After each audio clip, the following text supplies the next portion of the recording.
Bakit bigla mo na itanong ang bagay na yan? Paumanhin, Mestra. Hindi ko po inusisa tungkol sa aking mga magulang. At kung sino man po ang aking ama't ina.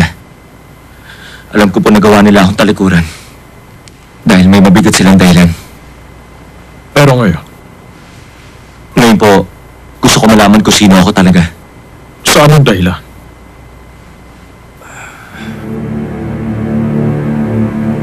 Hindi po maaari. Alam niyo kung kaninong anak ang lalaking yun. Kaya kami tumakas. Hindi ko hahayaan na makasan. Si Bidam at si Prinsesa Dokkan. Bakit mo gustong malaman ang tunay mong katauhan? Kasi po,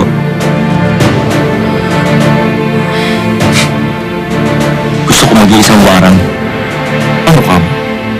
Isang warang? Kung maglilingkod ako sa prinsesa, nais ko maging warang katulad ni Warang Yusin. Maaari po ba ako maging warang sa taglay kong katayuan nung isilang ako? Mestra, pakiusap. Sino po ang tunay kong ama?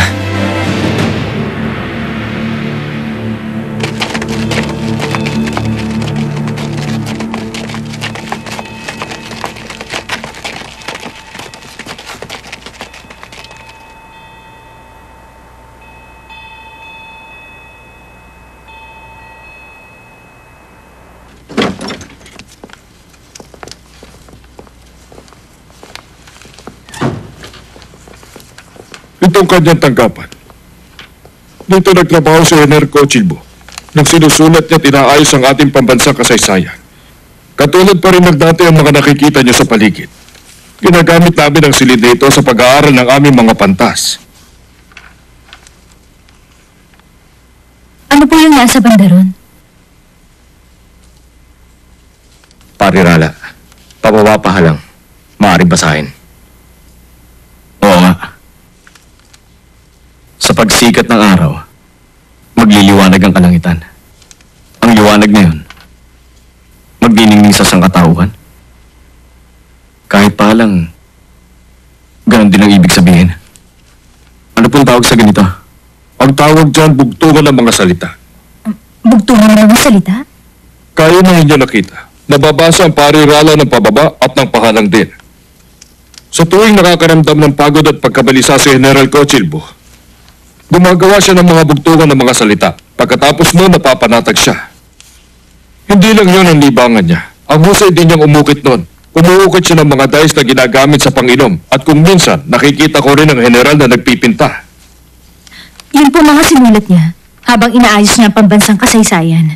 Naitago niyo po ba? Ang karamihan sa mga yon, naibalik na namin upang maitago sa palasyo ng hari.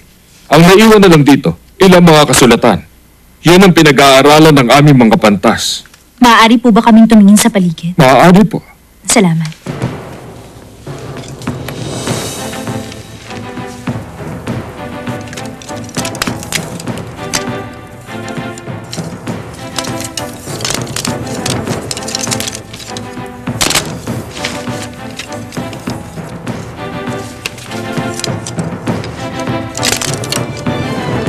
Puro Mestro muna.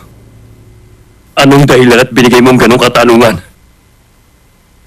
Puro Mestro, alam mo kung anong ikatlong kahulugan? Hindi ko alam, kamahalan. Kung hindi mo alam, bakit yun ang ibinigay mong tanong? Kahit ako man, ginawa ko ang aking makakaya upang malaman ang bagay na yon. Marahil, may kaugnayan dyan sa sinasabi ni Lolong. Pangarap ng mga bituin ng mga dating hari. Subalit kung ano man ang pangarap na yon, hindi ko pa rin maisip.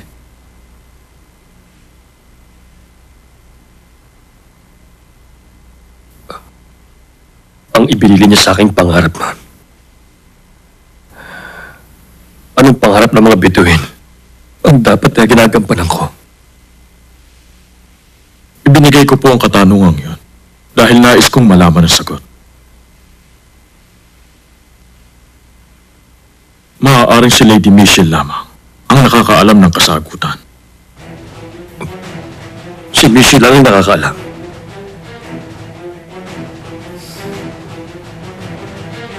Punong Mestro, sinasabi mo bang itinago ni Michelle ang ikatlong kahulugan?